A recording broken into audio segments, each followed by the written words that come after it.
Okay, maybe I got a bit ahead of myself yesterday.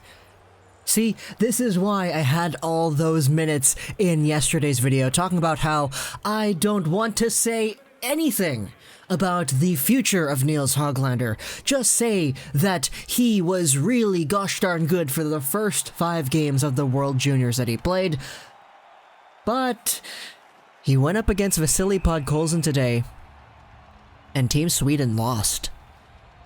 Team Russia takes the cake, advancing to the gold medal game against Team Canada, and they win 5-4 in overtime. It's a crazy game, but we're not going to talk about the entire game here today. I wanted to focus on 2 angles.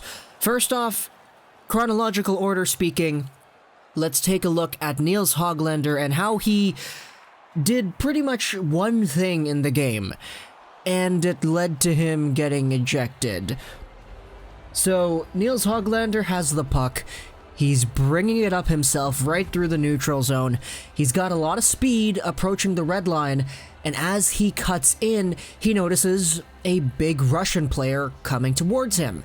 So he does the safe play, he chips the puck forward upon reaching the red line, but he doesn't stop. He doesn't stop there. Instead, he goes forward with that momentum that he was carrying within himself, and he lays the body on Grigory Denisenko. And then he kind of moves his elbow up. The initial point of contact was the head. Nils Hoglander, buddy, gets ejected from the game. It's 5 and a misconduct for him. So 5 minutes into the game here, Nils Hoglander gets ejected.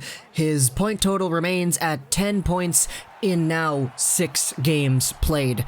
So that thing that I was talking about yesterday, where Hoglander has the chance to break these records from the past 2 years and get more points than the guys and all that, yeah, that just kind of takes a big arrow to the knee right there. Because he gets ejected from the game, and the rest of the game is, it's pretty action-packed, because Nils Hoglander is good, but he's not the entire team. There are still some really good players on Team Sweden. But obviously, losing their most skilled player and the player with the most points in the entire tournament definitely does have its merits. Eventually, Team Sweden loses in overtime. That's a scenario where you think about it and you're like, hey, Nils Hoglander probably would have been really good in overtime, right? But the fact of the matter is he gets ejected here, and this is something that we actually shouldn't be too, I don't want to say surprised. I think surprised is the wrong word.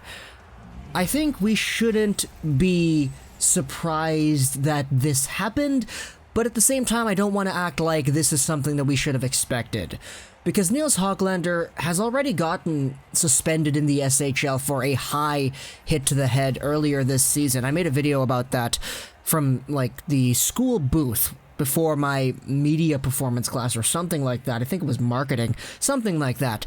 But Hoglander has had his fair share of very feisty, very, oh my goodness, what the hell are you doing kind of moments.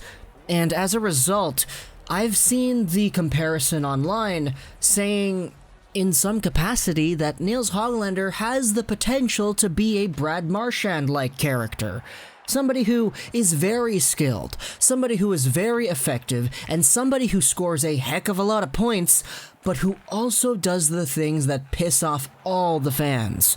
Because Team Russia fans watching that Hoglander hit, they were like, yo, what the hell was that? And Team Sweden fans watching the Hoglander hit, they were like, yo, what the hell was that? Why would you do that and put yourself in a position to get ejected? So, those are the kind of things that we can expect from Hoglander in some capacity. I don't want to act like he's only a dirty player and that he only does bad things, because he does many good things on the ice. Heck, the lacrosse goal from earlier was the epitome of good things out there on the ice. But this is something that we have seen before in the headshots, in the ejections, and to me, it's something that I don't necessarily think is ever going to go away. Because when you have a player who is within the realm of possibility, capable of doing things like that. It's hard to coach out of a player, especially at 18, 19, 20 years of age. So I'm not necessarily too sure on the long-term future for Nils Hoglander in regards to NHL suspensions and high hits. I'm not going to downplay his skill, because the guy's got a ton of skill, but scenarios like these where it's a very important game, you want to get over to the finals, it ends up becoming a dagger in overtime, and you take a dumb hit like that. I don't want... Hoglander's got to learn from that.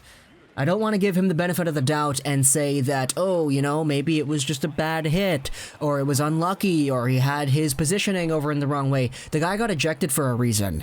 And my initial viewing of the hit, I was looking at it and I was like, was that really that bad? But then they showed the other angle from the other side and I was like, oh yeah, he definitely raised his arm up into the guy's head. So good on the refs, I guess, for making the right call. It sucks to see him get ejected, but the proper call was made, in my opinion.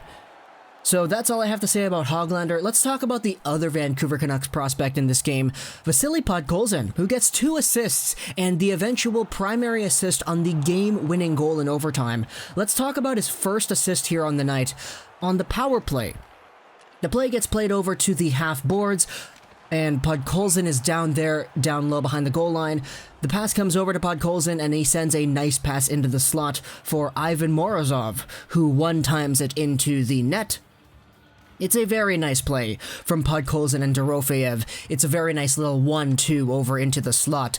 Podkolzin gets an assist on the game, and then in the overtime period, Vasily Podkolzin gives a very harmless-looking pass over to Morozov again in, like, the Russia zone.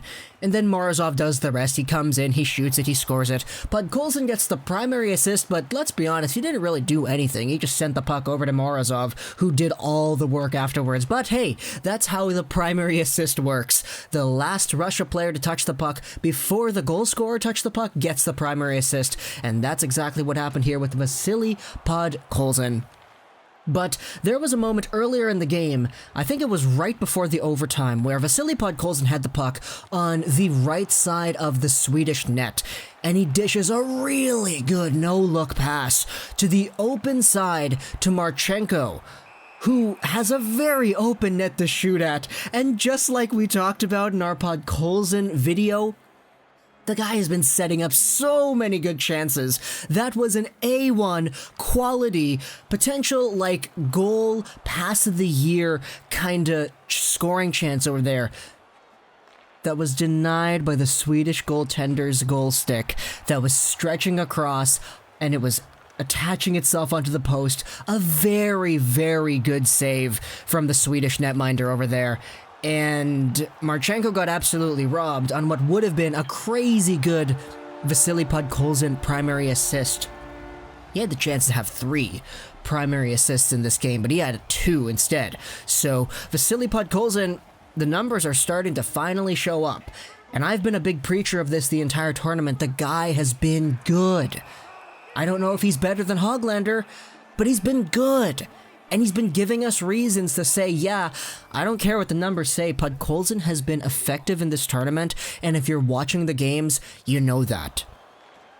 It's just that this game happened to be the one against Hoglander and the Swedes, where Hoglander gets ejected after 4 minutes of play because of a bad hit.